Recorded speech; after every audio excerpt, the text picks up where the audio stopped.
Welcome to సినీ రంగం. Power star Pawan Kalyan ఆంధ్రప్రదేశ్కి deputy సీఎంగా ఉంటూనే తాను గతంలో మొదలుపెట్టిన సినిమాలు పూర్తి చేస్తున్నారు. రీసెంట్గా హరిహర వీరమల్లు షూట్ కంప్లీట్ చేసిన పవన్ ఇప్పుడు ఓజీ సెట్లో అడుగుపెట్టాడు.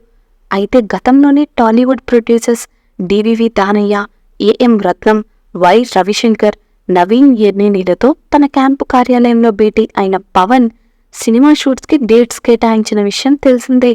హరిహర వీరమల్లు సినిమా ఇప్పటికే రిలీజ్ కావాల్సి ఉండగా 2024 ఎలక్షన్స్ కారణంగా షూటింగ్ ఆలస్యమవుతూ వచ్చింది. అలాగే ఓజీ సైతం ఇప్పటికే దాదాపు షూట్ కంప్లీట్ అవ్వగా పవన్ వారం రోజులు షూట్ చేయాల్సి ఉండగా రీసెంట్గా అది కూడా స్టార్ట్ చేయగా పవన్ కూడా షూట్లో జాయిన్ అయ్యారు. దానికి సంబంధించి డివివి ఎంటర్టైన్మెంట్స్ సోషల్ మీడియా హ్యాండిల్లో మళ్లీ మొదలైంది.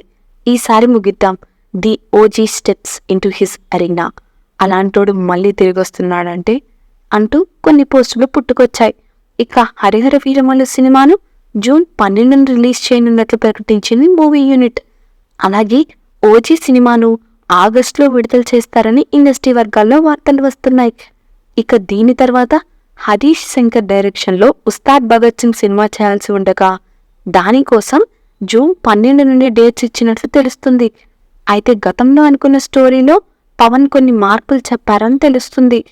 ఉస్తాద్ భగత్ సింగ్ సినిమా తమిళ్లో సూపర్ హిట్ అయినా తేరీ సినిమాకు రీమేక్ అని వార్తలు రాగా దానిపై హరీష్ శంకర్ వివరణ ఇచ్చారు.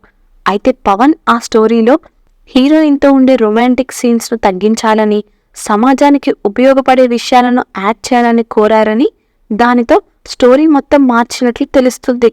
అలాగే ఈ సినిమాను పవన్ను ఫ్యాన్స్ ఎలా చూడాలనుకుంటున్నారో ఆ విధంగా చూపించనున్నారని తెలుస్తుంది.